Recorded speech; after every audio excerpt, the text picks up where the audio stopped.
عارفين انتوا لما تبقوا ماشيين في السوق وتقابلوا الست الطيبة البسيطة اللي بيبقى معاها من خيرات الريف المصري، معاها الشعرية البلدي، معاها البتاو، البيض البلدي، الجبنة القديمة، كل الحاجات الحلوة دي، بيبقى معاها كمان الكرات دي. الكرات دي ليها طريقة عمل معينة كده، قمح مع شوية بهارات مع حاجات كتير، بيسموها كرات الكشك الصعيدي. بس هو مش زي الكشك المطبوخ اللي احنا عارفينه، ده حاجة تاني خالص ومختلف تماما. ليه طرق كتيرة، ليه طريقة معينة بتعمل بيها، بس أنا هعمله النهاردة بطريقة مختلفة. تعالوا نشوف هيتعمل ازاي. بس الأول نسمي الله. زي ما شفتوا بتجيبوا 8 ل 10 كرات وتنقعهم في مية مغلية لغاية ما تبتدي تدوب زي ما شفتوا كده، وبعد كده بتسيبيهم وبعدين تصفيهم من المية دي. في طاسة على النار جبت معلقة كبيرة من السمنة البلدي، عليها نص بصلاية صغيرة مفرومة ناعم. شوحت البصلاية لغاية ما خدت لون ذهبي وريحتها بدأت تطلع. احط بقى قرن شطة مقطع صغير خالص زي ما انتوا شايفين كده.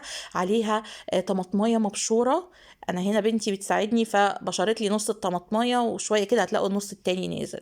المهم حطيت معلقه صغيره من الكزبره الناشفه، معلقه صغيره من الفلفل الاسود، ونص معلقه صغيره من الملح، لان الكرات دي بتبقى زي ما قلت لكم فيها نسبه من الملح. زودت شويه من الماده الدهنيه بس زودت زيت. هنزل بقى بعد ما صفيت الكشك او الكرات دي بدأت اعصر فيها لغايه ما بقت بالمنظر ده. هنزل على الحاجات الحلوة دي بالكشك اللي انا صفيته كويس من المية بتاعته، هبتدي اقلب زي ما انتوا شايفين كده. اول ما يبتدي يعني ياخد ويدي مع الحاجات، هجيب بقى حسب عدد افراد الاسرة بيض. يعني انتوا 2 حطي بيضتين، انتوا 3 حطوا 3، بتحبوا البيض اكتر ممكن تعملوا اكسترا بيض بقى براحتكم. المهم بتكسري البيض فوق الكشك ده زي ما انتوا شايفين حسب عدد افراد الاسره، وبعدين بترشي فلفل اسود علشان الزفاره. الموضوع مش محتاج ملح قوي لان زي ما قلت لكم بيبقى فيه نسبه ملح في الكشك نفسه. هسيبه بقى هغطيه الاول، هقلب كده عشان البيض يدخل من جوه الكشك برضو، يبقى فيه من تحت ومن فوق مش من فوق بس. وبعدين هسيبه بقى اغطيه واسيبه عشان البيض يستوي على الهادي.